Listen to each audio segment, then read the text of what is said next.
Welcome everyone back to your ranking the top 20 Naruto fights, not including Shippuden ranking list. And today we are sitting at number 6, the third Hokage versus Orochimaru. Now this stems from doing the tuning exams, the little last parts of the tuning exams. I think I guess you call it like the fourth round or so, the tuning exams. We had the Sand Village begin a plan to attack the Hidden Leaf Village. Now this is very important because throughout the history of the Naruto show, the anime show, even including Shippuden, we really didn't see other villages attacking other villages like that. Outside of flashbacks that they did produce throughout the show, outside of that, we really didn't get to see a modern day, right here in the storyline, attack on the Hidden Leaf Village. And I think that was very, I feel like that was very important. I'm gonna take that back. I think one other spot, but I don't really count that because it ended up happening, dude. We're talking about the paint arc, that's what I'm talking about, the paint arc. I'm not gonna really count that because he was actually looking for the Jinchurikis, so it didn't matter who it was, they was gonna attack the Jinchurikis, and this that's all they was trying to do. So this is basically, outside of the paint arc, which, like I said, you can go 50-50 on that. Outside of that, this is the only time throughout the entire Naruto history, not history, but the entire anime, not including any flashbacks, that we actually got to see a village invading another village to take over that village, to bring down the village as a whole. And we got that here because Orochimaru dressed up as a Kazekage. And just in case y'all didn't know, Orochimaru was originally from the Hidden Leaf Village, by the way. He's from the Hidden Leaf Village. So they dressed up as the Kazekage, and they attacked the village. And you had sand and sound ninjas. They are using genjutsu to put the entire audience to sleep.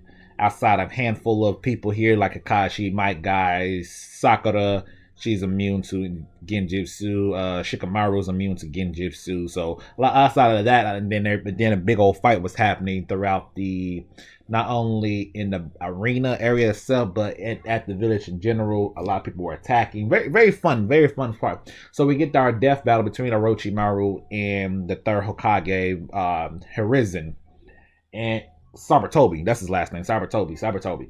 And we had seen the 4 sound ninjas that put up this barrier to block the Anbu Black Ops for helping out the third Hokage. And in this battle, we got to see Orochimaru, Hiruzen, they go hand in hand for a tad bit before Orochimaru bring in what was known as the reincarnation jutsu, which allowed him to bring the dead back to life, past ninjas back to life, as long as he has some sort of DNA from that ninja. So he brought back the first and second Hokage, and the third Hokage, if I'm not mistaken, I don't know who he's going to bring back for the third one, because the third Hokage stopped it from happening. So that was going to be very interesting to see exactly who's supposed to be in that third coffin.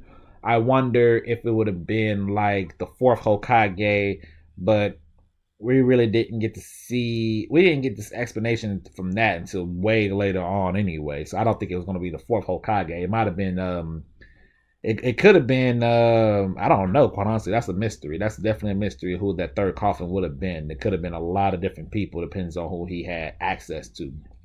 But he brought back Lord first, Lord second, and we basically, the Jitsu wasn't complete. It was even said it wasn't complete, so he brought them back, and there was probably at maybe, let's go 25%, maybe 50%. I'll say about 25 to 50% of their true powers.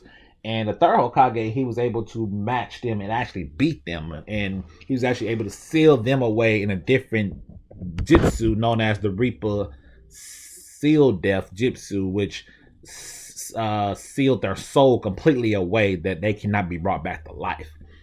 And he was able to do that, and he was able to actually beat Orochimaru and seal his arms away, so he wouldn't be able to use any jutsus no matter what happened. His jutsu days were over with, so that got him a depression. One of the biggest moments in statements from that is the fact that Orochimaru had said that if Lord Third was 10 years younger, just 10 years younger, he would have lost that fight. So Hiruzen here, I don't even know how old he would be, 60, maybe 70 years old, and he still moved he still moved really good. He still moved because he's a ninja. So I can only imagine, he's just saying 10 years. He's like, man, if he was 10 years younger, I would have lost this fight. I was like, man, just 10 years younger, not in his prime or nothing, just 10, like 10 years younger, man, he would have dominated Orochimaru. Orochimaru would have took that major L. So that was crazy. I definitely enjoyed this fight. This fight was definitely in my top 6, definitely over all the other ones, easily. I thought it was interesting. We got to see the Hokage actually do battle for the first time, and to know that he was even 10 years younger, he's stronger than he ever was. So he even had trouble in his old man age. So imagine him 10 years younger, and then from that 10 years younger, I could just imagine him in his absolute prime of his abilities. He would have destroyed Orochimaru easily. But that's my personal opinion. That's number 6. Like I said, we got the top 5 coming soon. So stick around to the channel. Make sure you hit that like, comment, subscribe, and share this everywhere. And I'll see y'all then.